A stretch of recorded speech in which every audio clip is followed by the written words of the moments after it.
Il-Gvern se joħroġ sejħa pubblika internazzjonali għal turbini tar-riħ u pannelli solari fuq il-baħar. Kien il-Prim Ministru Robert Abela li ħabbar dan waqt laqa maż-żgħażagħ li applikaw biex ikunu parti mill-ewwel Youth Advisory Forum.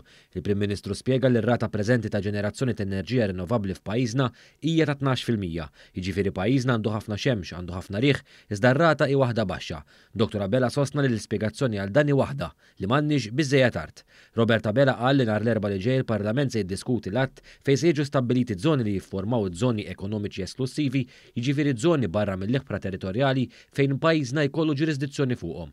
Dr. Abela spjega li għal dawn iż-żoni mbagħad pajjiżna se joħroġ sejħiet pubbliċi għal ġenerazzjoni ta' enerġija rinnovabbli. Għall-erba' tal-ġimgħa d-dieħla se niddibattu l-att fejn ħanistabbilixxu areas li jiffurmaw l-exclusive economic zone ta' dan il-pajjiż li fihom mbagħad se nkunu qed nagħmlu proċess ta' sejħiet pubbliċi internazzjonali biex fihom ikollna floating wind turbines u floating solar panels. Il-Prim Ministru spjegaw wkoll qed isir brabta mal enerġija rinnovabbli f'pajjiżna qal li qed inħarsu lejn it-tieni interconnector li għandu jkun lest sal-2026. Dan se jaqqat lil Malta ma' Sqallija apparti wkoll ftehim iffirmat riċentament mal-Libja biex ikun hemm interconnector għal provvista ta' enerġija rinnovabbli bejn Malta u l-Libja.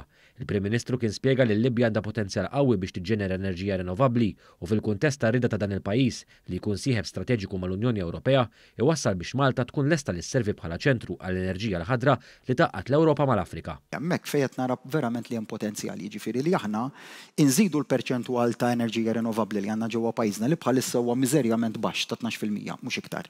Jiġifieri pajjiż li għandu ħafna xemx, ħafna riħ, iżda 12%. Wieħed mill-inqas fl-Unjoni Ewropea.